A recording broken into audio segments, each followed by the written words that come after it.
My name is Nick Weston. I am completely ordinary in every way. Well, I guess you could call me a little short and skinny. My unspoken motto all my life has been, don't make waves. My life was quiet, average, and perfect for me. I didn't earn very much, but I lived somehow. I had a good job, even if it didn't generate rave jokes at parties. I dated several women, had serious relationships with even fewer, and married one. Kelly became my wife, and only with her did I feel special. Don't get me wrong, I didn't have a live and let live philosophy, far from it. But even I admit it's nice to win the championship, earn a prize. This is exactly how I responded to marrying Kelly, and after our years together, she still makes me feel like a relationship gold medalist. Well, minus a few weeks. Just because I firmly believe in not looking for trouble doesn't mean I'm easygoing. At least that's what I thought. Others apparently thought I was easygoing. Why did everyone think differently than me? Yes, I'm not exactly impressive, but still, to tell the truth, in my entire life I have never had to come to the point of a fight. I just did the best I could to live without causing problems, and no one ever saw the need to attack me. But I told myself that I would not cave in and endure if I was ever attacked. A special snake overgrown into my garden was another employee of my company, Jack Knowles.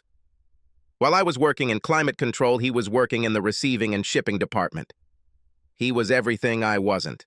Tall, well-built, ruggedly handsome, and completely self-absorbed. From what little I've learned over the years of us working at the same place, he used to play sports in college or something like that. Those days are gone, but he has worked to maintain his physique as well as his demeanor. According to Jack, his nickname on his previous team was the Mountain. Have you ever found yourself in a situation where you are the only one who doesn't believe someone else's bullshit? It's like wearing glasses from the movie Strangers Among Us. Only these ones recognize idiots. Everyone in our group, men and women, seem to hang on Jack's every word. People laugh at his stupid jokes. Guys gather around to egg him on as he brags about his sexual exploits without being too secretive. He flirts shamelessly with all the attractive women in the office, whether they are married or not. In addition, he could take long lunches at his whim and finish work early without fear of reprisals from management. Well, you get the idea. In general, all this time I was asking myself how any of these usually intelligent people could fall under his spell. God, some of the guys even called him Mountain sometimes. Of course, such things were annoying. But I don't want to give the impression that I'm obsessing over it. This is just an observation. I kept myself together, did my job, and went home to Kelly. Jack and I had never crossed paths at work, so I kept my mouth shut. I didn't want to make waves after all. So I don't understand why Jack decided to pay attention to me. Maybe he realized that he wasn't making the right impression on me. Maybe I fit the classic relationship between a bully and his victim, but he targeted me. It all started small, little things, like when guys just egg each other on, insults about my height and size. There were rare occasions when I needed to go down to the loading dock to get documentation, and he would ask if I needed him to get it for me off the top of a table or something like that. Those around him laughed, and I giggled, playing along with him and letting him know that I wasn't paying attention to it. For some reason, Jack Knowles has decided that Nick Weston is his new source of entertainment at work. It didn't take long before I became Baby Nicky. Yes, this nickname was applied to me from time to time in my youth. Doesn't matter. But now this is how I was addressed at work, where adult professionals gathered, sometimes in the presence of superiors. I could practically feel the contempt for me growing in my office, and it was as if I subconsciously knew that, judging by what everyone thought of me, I had already seen my last promotion in the company. It doesn't bother me. The guy is just having fun. It's okay. Don't create problems. You're imagining everything. Looking back, I realized that my usual tactics actually worked against me, but this was a trait learned throughout life that cannot be overcome immediately. Besides, I figured that if I ran into him, he'd laugh and slap me on the shoulder, saying he was just joking. If I had been outraged enough to file a complaint, I doubt anything would have happened to the golden boy. Most likely, I would eventually lose my position when my colleagues turned on me for creating some kind of difficulty. Knowles means no harm. He just lifts everyone's spirits. Don't forget, whether I was wrong or not, I still didn't believe that I was a weakling. I was convinced that the threshold beyond which I should begin to act was not yet stepped over. Perhaps, in retrospect, I myself was partly responsible for the events that were about to occur, creating the conditions in which the seeds could take root. All this had been going on for several months when Jack decided to escalate the situation. They brought me a package of important papers from another office.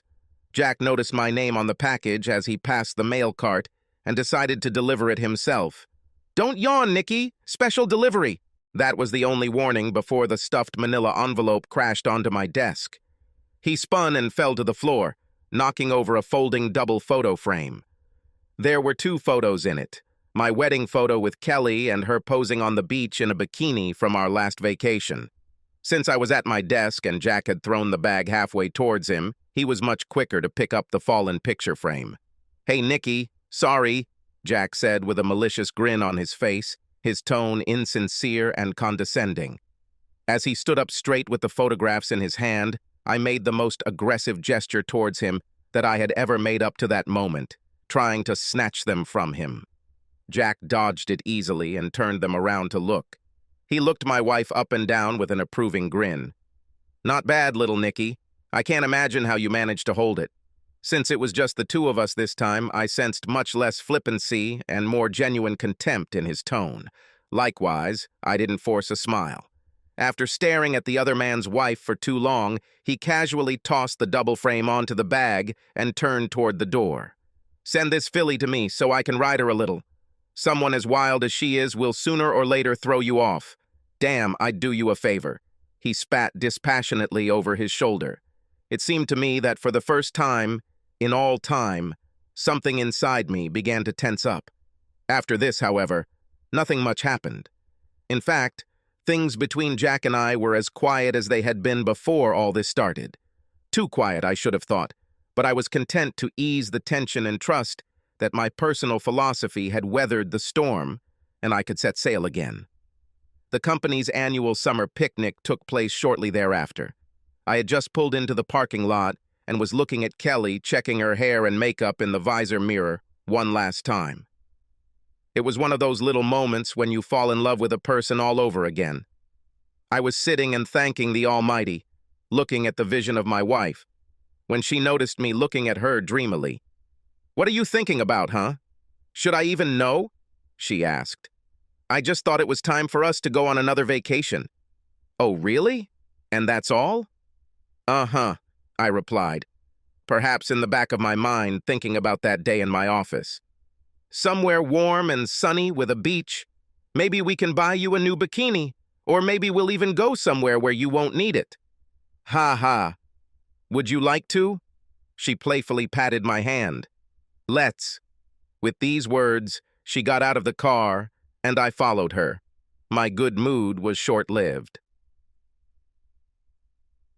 Jack the Mountain Knowles was fashionably late, but that didn't stop him from drawing a crowd around him. There was always a group of men around him, laughing at any nonsense he said. I was good at keeping Kelly and I at a comfortable distance as we ate barbecue and chatted. However, I noticed that my wife glanced at the group of people from time to time, and she was clearly curious about what was going on there. My luck was about to run out. Jack, of course, positioned himself next to the drinks, and at some point we had to replenish our supplies. I did my best to grab our drinks, literally going back and forth, noting Kelly's definite reluctance to leave the drinks area, and almost breathed freely when he noticed me. "Hey, little Nicky!" he shouted, stopping us on the way. "Does your mother know that you secretly drink beer?" Immediately, there was a burst of laughter from our colleagues who were around us, as well as from guests who did not know any of us until today. I mean, come on. It wasn't even a good joke. "Come on," he said, approaching us so that our size difference became obvious. "I'll have to look at some identification before I let you take this." There was another burst of laughter, but I barely noticed it. The reason was that this time there was another one added to the laughter. My wife's laughter. The crystalline, angelic sound that I practically live for now sounded as harsh as a beginner musician trying to play the clarinet. I involuntarily glanced at her. I wasn't the only one who caught this sound, and although I'm sure he'd been looking at the modest cleavage of her summer dress more than I had up until that moment, Jack masterfully pretended to notice Kelly for the first time. "Well, hello. Do I know you? You are that beautiful woman with great taste in swimsuits." He flashed her a crooked grin. "Sorry?" she answered. Her tone betrayed her surprise at his audacity, but there was a suspicious lack of anger in it. In fact, there was a hint of a smile playing on her lips. There was a pang in my heart. "Yes, Nikki loves to show off to the guys. Show everyone a photo of your amazing figure. I must say that the photograph does not flatter you." "What? Really?" There was anger in her voice now, but it wasn't directed at Jack. Her irritation at his little harmless lie was nothing compared to the storm that was now raging within me. I admit, I was more than annoyed that she seemed to immediately believe the lies of a man she had never met, especially since this was 180 degrees at odds with what I was doing. Indeed, all the people here knew that unless they were personally sitting at my table, they had not seen this photograph. But not a single soul told him that he was talking nonsense. And if I started denying it, it would look false, whiny, and self-serving. I was trapped, but the main focus of my rage was still Jack Knowles. My face instantly became flushed with rage and humiliation, so much so that it looked as if I had been burned after 6 hours in the sun. This donkey could not count all his fingers and toes without a calculator, but at the same time he easily manipulated everyone around him, including my wife and, by extension, myself. I still had those glasses on. Why doesn't anyone but me see him for who he is? Now his eyes were fixed on her. He was staring at Kelly, and not discreetly. His body language said I wasn't there, but his words were meant for both of us. "I would like to invite you somewhere someday. That is, if you can ever free yourself from babysitting duties." There was laughter again, although more awkward and scattered. After all, my colleagues had at least some decency. My wife, for her part, covered her mouth in shock, but her cheeks betrayed a grin, and her eyes sparkled. I have seen that. Damn women. They never miss an opportunity to convince you of their superior perception and that they know men by heart, but this apparent wealth of understanding seems to fail them when they need it most. The mountain had to be dressed like a used car salesman. He was so fake. At that moment, I believed that I had no chance. I definitely didn't have support, especially where I needed it most. Suddenly losing the desire to drink, eat, or party, I gave up the beer and headed out. As I began to move, I took Kelly's hand in mine. For the briefest of moments, she resisted the force pulling her before some part of her brain kicked in, and she followed me. Perhaps she just hadn't expected the sudden departure, but I took her resistance as another mini betrayal and tossed her hand away like a hot potato before her legs even began to move. I moved with determined but deliberate steps, vaguely aware of Kelly making the typical excuses to the crowd before following me. Jack did not fail to call out, "Hey, come on, Nikki. I was just joking. Don't be a bitch. God knows I would never want to cross your path." This brought more laughter, including Kelly's, which I heard start before she stopped. She just couldn't help herself. For a moment it occurred to me that, for once in his life, Jack might wonder if he had gone too far. But no. This required self-criticism, which he did not possess. Even if by some miracle he did, his pride would demand that he remain true to himself in order to save face. I walked some distance away and sat down on a picnic bench, staring into space. Kelly stood right behind me, watching the drama unfold on my face. I could feel several emotions bubbling within her, taking turns dominating her thoughts. Indignation towards me. Embarrassment, not for me, but because of me. Confusion. What exactly should she tell me? Perhaps even disappointment. Disapproval? Contempt? How did he set me up so quickly and thoroughly in front of my own wife? And how did she not pay attention to this? Finally, she spoke. Was this demonstration really necessary? I looked at her incredulously. I mean, your friend put you in an awkward position. And yes, he was rude. But he was just kidding. It was obvious. He probably does this often. I slowly stood up and looked into her face. My friend? Never mind. I don't know. She decided to change tactics. Hey, if you don't want guys hitting on your wife, maybe you shouldn't show off your product to your coworkers. I could only bow my head slightly with my eyes closed and shake it a few times in frustration. Kelly completely misunderstood my body language. Look, why don't we go and sort this out? I'm sure we can all come together and exchange apologies and understand that it was just a misunderstanding. She said this, pointing over her shoulder to where we came from. I thought for a moment before answering, "No thanks, I understood everything perfectly, and my day is still ruined." I turned and headed towards the car. When I reached it, I realized that I had come this way alone. I looked back and saw her in the distance at the drinks table. I thought for a moment, risking biting my tongue off as my vision went red, then got into the car and started it up to turn on the air conditioning. I sat for a while, studying the details of the manufacturer's emblem on the steering wheel, while the interior cooled down, even if my anger did not cool down. In the end, I said to myself, fuck it all, and put the car in reverse. Before I could start driving, I heard a knock on the passenger window. Kelly was standing there, giving me a what-the-hell gesture. I put the car back into park, the doors unlocked, and my wife climbed inside in a fit of irritation. What is your problem? I only came over to offer our apologies, and Mr. Knowles was kind enough to apologize too, she said. Apologize? For what? This guy's a world-class asshole. There was a lot going on today, but when it comes down to it, there was nothing atypical. Wait, Mr. Knowles? Kelly was taken aback for a moment because I never talk like that. This should have been a warning sign for her, but she brushed it off because the 5 minutes she spent with him told her something else. She then blushed briefly at the name of her new acquaintance, but then, in a subconscious attempt to stay on top, she felt angry again. Great! I tried to do the right thing, but you decided to attack me. I can't believe you're acting like this.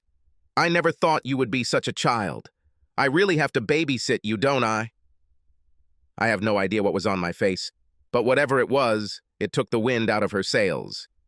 She turned away but did not apologize, apparently believing that I should apologize. The ride home was spent in silence. I, of course, was thoughtful and decided that she was too, but the only time I dared to look in her direction, I saw a faint reflection of her face in the window. It was faded, but there was a smile on her face. Was she daydreaming? We didn't say a word to each other that evening, and after that, everything was cool between us. There were the usual joint conversations, small talk, discussion of everyday things, not the slightest hint of intimacy.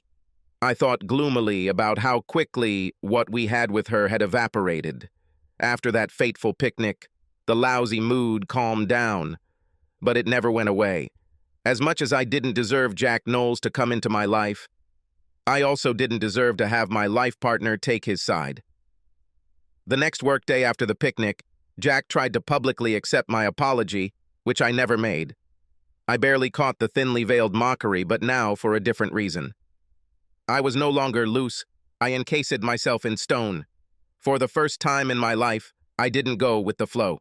Now I was resentful. His comment was simply thrown into the general pile. You could say I had something of a crisis of faith. For the first time in my life, my lifelong ingrained defense mechanism was failing me. I had a hard time dealing with this, which is understandable. The more I thought about my wife, the worse the taste in my mouth became.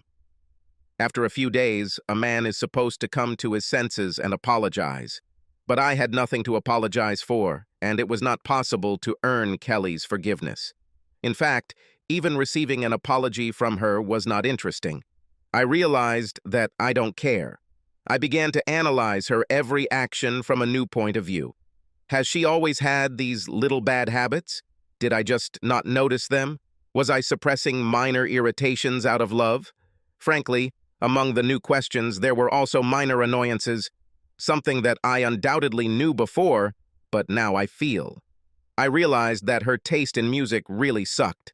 I thought that her car was a pigsty. There must have been at least 10 empty disposable coffee cups on her passenger seat. Why does it seem to me that I have only discovered all this now? And why is it suddenly bothering me? However, all this was just a reaction to what she felt towards me. I'd bet money that she thought she was good at hiding it, but now I was watching her. First time, to be honest. I noticed barely noticeable things. Tiny grimaces at my habits that she discovered she didn't like. I felt her contempt for me, even pity. Hell, apologizing because I didn't do anything wrong would probably make things worse. We fell out of love with each other without even fighting. It's strange, but I wasn't even sure it bothered me that much. This thought tormented me more than the thought that I could lose her. Before all of this, I would have sworn that Kelly was out of my league and I would never have anyone better than her again. Now I looked at this beautiful woman, and the only thing that came to my mind was betrayal. Weeks passed, and there was calm again at the front. I didn't hear a sound from Jack at work, but I noticed his wolfish grin when he thought I wasn't looking.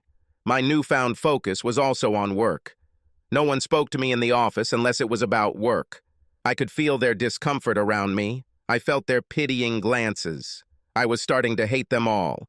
My boss delegated difficult tasks to me and thought he was doing it subtly enough that I wouldn't notice. I thought that these were all rumors received after my humiliation at the picnic. But this was just the tip of the iceberg. There was a lot more to those looks that were thrown at me, as I soon learned. The final death of my old life came in the men's room in the main lobby of my company. I didn't usually use this place, but I became so withdrawn, resentful, and angry at everything. I thought about how all this was eating me up inside, looking at the prepared dinner on my table. Screw it, I thought. I need to pamper myself. I haven't done this in a very long time. I decided that if Jack could treat himself to long lunches, so could I. I threw my lunch in the trash and headed towards the main entrance, thinking about the fact that there was an upscale steakhouse downtown. On the way, I wanted to take a leak, so I went to the toilet. Although I just needed to pee, I was in such a mood that I went into the last booth. I had just finished and was about to reach out to flush when two guys walked up to the urinals. They weren't exactly quiet, but they obviously thought they were alone. I recognized them by their voices, but I didn't know which one was which, Mike and Gavin. Both worked with Knowles on the loading dock and were a couple of footmen. Seriously, we never grow up, do we? Hey, are you sure you want wings?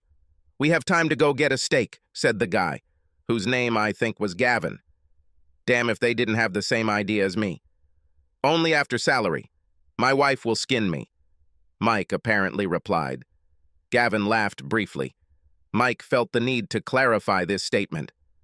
Hey, we can't all be Jacks. Not a damn thing like that. I still can't believe he's entertaining Nikki's wife. What did he say? Do you really think so? Is this arrogance even for him? Oh yes, he is, Gavin said. Ever since, right after the barbecue. He practically picked her up there. He told me he would squeeze her by next week. They meet for lunch. He's probably in her bed right now, at the very moment that we're talking. Do you think little Nikki knows? Mike asked. Who knows, dude? And who cares? What else could he do about it? They laughed, blushing. At least the bastards washed their hands, even though it meant I had to awkwardly stand in the last stall for another 30 seconds. They never noticed me. It was at this moment that I learned that you can be shocked without being surprised. Unlike the guy who was here a minute ago, I didn't have the slightest doubt that what I heard was true. It made so many pieces fall into place in my mind. But that doesn't mean that what he heard out loud didn't hit like a ton of bricks. The looks my colleagues were giving me made even more sense now. I finished my business on autopilot, not even paying attention to my reflection in the mirror as I washed my face. The only thought in my head was that I no longer had an appetite. And when my car pulled out of the parking lot, I had no intention of driving downtown. If I had any doubts before I pulled up to the house, they would have been dispelled when I saw Kelly's car parked out front, and an SUV that I could only assume belonged to Knowles. Hell, they don't even try to hide it. The neighbors are as well aware of what is happening as my colleagues. I thought dejectedly. It's still strange for me to remember this. I had to feel heartbroken about it all. Maybe it was, but the blue of heartache was completely washed away by the red anger of betrayal. My anger was a hot coal in the pit of my stomach. As I walked up to the front door, it occurred to me that I wasn't the least bit afraid of Jack the Mountain. At that moment, all my cognitive abilities were occupied with retribution. I have already heard the expression, red veil. Now I understood perfectly what it meant. It was as if a red filter of hatred had been placed over my vision. They could be heard through the door, but as soon as I opened it, the sound of rough sex was unmistakable. There was a short walk along the carpet to visually confirm the reality of my marriage. They were both completely naked, so they decided not to rush into quick sex. From my position by the door, and given the position of our bed, I was mostly behind them, but at a sufficient angle to see their silhouettes. I've seen enough. He turned and retreated to the wall next to the doorway, out of sight. Not that I need to be particularly secretive. I was still furious, but, oddly enough, seeing them with my own eyes brought me down a little. I didn't mean to attack. I needed to weigh my options. Somewhere from the depths of my psyche, my old self resurfaced. Wait, nothing good will come of this. There's nothing you can do without making the situation worse. Just come back and have lunch. Pretend you didn't see anything, but just as quickly as the new self sealed, the old self retreated. To hell! You've stayed away from this your whole life. Look where this has led. You are a pathetic boy with an unfaithful wife, no matter what you tell yourself. I started to think. He looked into the bedroom for a second. My gaze fell on the back of Jack's head. No doubt I was furious with my wife, but that bastard was the one who started it all. Kelly made the decision to cheat on me, but he's been pushing for it ever since he saw her picture. He decided that he could do this to me. This had to be answered in such a way that he would curse his arrogance on his dying day. No matter how furious I was not an idiot. If I challenged him, he would put me in a coma, and my lover would probably laugh as she watched. Then she would tell the cops that I was the one who attacked him. Even if I hit him, I would quickly feel sick. Maybe if I had a weapon, a baseball bat, or maybe I have a crowbar in my garage, a good slap on the wrist might help. But it was possible that he would recover quickly. How hard can I hit? It's not for nothing that he was nicknamed the Mountain. Maybe I can hit him in the head. But what if I kill you? I'd be lying if I said I wasn't thinking about murder at that moment, regardless of the consequences. But I knew I didn't want Jack Knowles to die that day. I wanted him to regret his decision to humiliate me for a long time. At that moment, I saw the light. It wasn't just me. The point is, in him. Jack Knowles had a large balance on his karmic credit card. But today, the time of reckoning has come, and today he will face the consequences, and he will regret it. Now I felt that my revenge was not only justified, but that I was an instrument of justice. I had to balance the cosmic scales. So what could I do? I was in the minority. What to do when you are physically superior? Then you need to outwit your sworn enemy. This is good. He's the kind of guy who can always find work as a fence post if pickup and delivery don't work out. But what good does this do me? He's having fun with my wife. What can I do? No. I couldn't fight him, and my wits wouldn't be useful right now. No. For this, I had to drive my enemy to madness. All my life I've been maneuvering. My wife and Jack took advantage of this to have sex behind my back. It's time for a sharp turnaround. You might be surprised how long I thought about this, while the man I hated most in the world made noise, while entertaining the former love of my life on my own bed. In fact, my neurons were firing so fast that these myriad thoughts raced through my head in nanoseconds. It takes more time to read, let alone write, this thought than to think about it. I quietly went downstairs. Not that I needed to be very quiet, but I wanted to ensure they wouldn't notice. I snuck into the garage. In the cabinet above the small built-in workbench, I pulled out my trusty, nearly full can of WD-40. Then he went back inside, walked over to the decorative fireplace where Kelly kept her scented candles, and picked up the lighter she kept there. After finishing my preparations, I sneaked back into the bedroom. As I snuck up behind him, Lady Luck was finally on my side. I noticed that Jack had a natural macho look. He was a pretty hairy guy and obviously didn't believe in any kind of grooming. For me, it was only better. Just as I was about to take aim, his grunts became louder and more frantic. Perfect. I chuckled. There is a God, and he delivers my enemy into my hands. Not only was I going to ruin Mr. Knowles's day, and, in fact, his entire life. Although Jack probably thought that I might catch them one day, maybe even looked forward to it, he didn't seem to entertain the idea of me defeating him. I imagine he imagined I would cry or scream in shock. Maybe I'll attack him and give him the opportunity to beat the crap out of me. So there's no doubt that the hiss behind him, then the oily sensation down his back, and the sudden pungent aroma of every man's favorite lube outside the bedroom was so foreign to him in that moment that his brain couldn't even register it for a long second. Plus, he was on the verge of exploding. "What the hell?"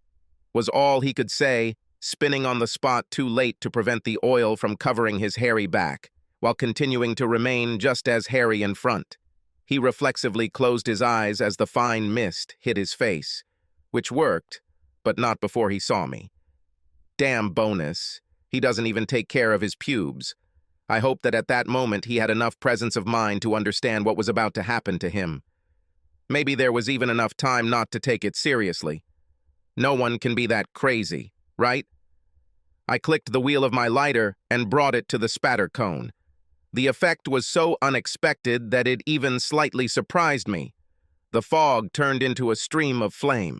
A second later, the mountain might have changed his nickname to the Human Torch. A second later, the screams started. I have no idea if Jack was an experienced boxer, but the wild swing was easy to avoid. Frankly, his first priority was probably to knock the can out of my hand. After that, he took a couple of awkward steps towards me, waving both arms. Only his size worked against him, as I dodged his blow. Now we switched places in the bedroom, and I resumed the violence. I quickly noticed Kelly, mainly to make sure she wasn't interfering. She climbed onto the edge of the bed and curled into a ball, her eyes wide in shock and horror. The primitive instinct of lust in her immediately faded away when it was replaced by an even more primitive instinct, to get away from the fire. I couldn't help but think that some illusion in her mind about how this confrontation could hypothetically unfold was crumbling as the new reality took hold, and she was having a hard time accepting what she was seeing. Jack was in a panic. He moved aimlessly towards our dresser, shouting incoherently and waving his arms. The thought crossed my mind that the room might catch fire, but there was nothing flammable in his immediate vicinity as long as he continued to move. I didn't care either. It was funny watching the flaming figure lose his composure. Obviously, I didn't think well. I just found my wife in bed with another man, but he really couldn't think clearly. After all, he was on fucking fire. At that moment, a thought struck me. If this were a movie or something like that, the main character would have a witty line at the ready. For the first time since this all started, I felt the need to say something. "Hey, Jackie, light it up, come on." Okay, I wish I could come up with something better, but it was in the moment. The main thing is that I wanted my words to be burned into his memory forever. Heh. Burned out. Finally, some part of his gray matter began to work, and he fell to the floor and began to roll around. This is an important safety tip. If you ever catch fire, stop, fall, and roll. However, it should be noted that stop, drop, and roll will not work if you are being deliberately set on fire by a man you underestimated because you are a complete asshole, and this man is standing right over you and continues to shower you with fire. Right after that, I finally stopped because I noticed that the carpet was on fire. His skating would stop it, but not if I kept giving him a premature Viking funeral. The flames gave way to smoke, and the air filled with an acrid smell. His agonizing cries died down, turning into pitiful moans of agony. I realized that someone was laughing maniacally, and then I realized that it was me. And he stopped. Standing there, I was no longer angry. I felt neither rage nor pain from betrayal. All I felt at that moment was jubilation, the triumph of victory over the enemy. At that moment, I understood the caveman when he crushed the skull of his rival from the next cave, or the samurai Ronin when he felt his blade pierce the fiend that killed his sensei. I quickly looked around my bedroom, confident that there would be no fire in the house. Then he took one last look at Kelly. She turned pale under my gaze, afraid that she was next. But I didn't mean to hurt her. As I turned to leave, I thought I saw a flash of remorse in her eyes, as if the scales of the last few weeks had fallen off her. Well, it's too late now. As I walked to the front door, the smoke alarm went off. I stood on the steps and casually tossed the WD-40 and lighter into the yard before sitting down. In front of the door, I was overwhelmed by a whirlwind of thoughts and emotions. I admit I felt fear and uncertainty about my future, but I did not have an ounce of regret. I took out my phone and for some reason clicked on Facebook. I hardly ever use it, and I'm not one to be inundated with friends and notifications. The only reason was that I knew it would get out, and felt the need to speak out. I switched the message status from friends only to public and started typing. When people find out what just happened, I want them to know that I won't make excuses or complain. Suffice it to say that the guy in question thought so. He considered himself a hot macho. It turned out that he was right. That's all. I pressed share and threw my phone onto the jar. I sat and waited. It was a good day. It seemed like too long before I heard sirens in the distance. How long did it take my wife to come to her senses after her lover came out of the oven? It turned out that in the near future, I had to do a lot of sitting and waiting. I did not offer any resistance to the police and did not utter any words other than short confirmations that I was submitting while I was detained and processed. I was silent during the interrogation. I knew I didn't have to talk, and I didn't see the point in it. There was no doubt about what had happened. I made no attempt to find a lawyer, so imagine my surprise when one appeared in the interrogation room a few days later. I explained to the guy whose suit looked like it cost more than my car that I hadn't asked for a lawyer, and that even if I had, I couldn't afford one. Kelly had probably already drained our bank account, and I knew I was facing a civil lawsuit. He then informed me that I would not have to pay. His firm was offering its services in exchange for its part of the lawsuit I was about to file. What? Am I filing a claim? What news? Of course, an incident in my home would become known, at least at my work. But I underestimated how sensational it would be. Add to that my silent but vague statement on Facebook, and it went viral. I had my 15 minutes of fame sitting in a prison cell, cut off from the rest of the world and suspecting nothing. Everyone at my work seemed to love Jack Knowles, but, as it turns out, not as much as they love juicy gossip. Rumors spread like fire through Jack's body. This led to several reporters coming. Not from the Times or anything, but locals were following the juicy story. No doubt excited by the attention, the people who had been kissing Knowles' ass have now thrown him under the bus. To be honest, they probably made things look worse than what I actually experienced. But I didn't care. Before the company could do anything, high-profile stories emerged of a hostile work environment that fostered an environment of harassment and abuse. The public perceived me as a long-suffering victim, and the company, they say, approved of all this. And it was only a matter of time before I snapped. My lawyer and his firm were not altruistic. These were sharks that smelled blood. Truth be told, I wouldn't have any real business. But this guy was a professional. He had a large company behind him, and my company ended up waist-deep in bad publicity. The lawyer was confident that an agreement worthy of his time could be concluded without any problems. In exchange for my cooperation, they will handle my claim as well as my case. I thought it was quite simple. This may have been the easiest case the police have ever had.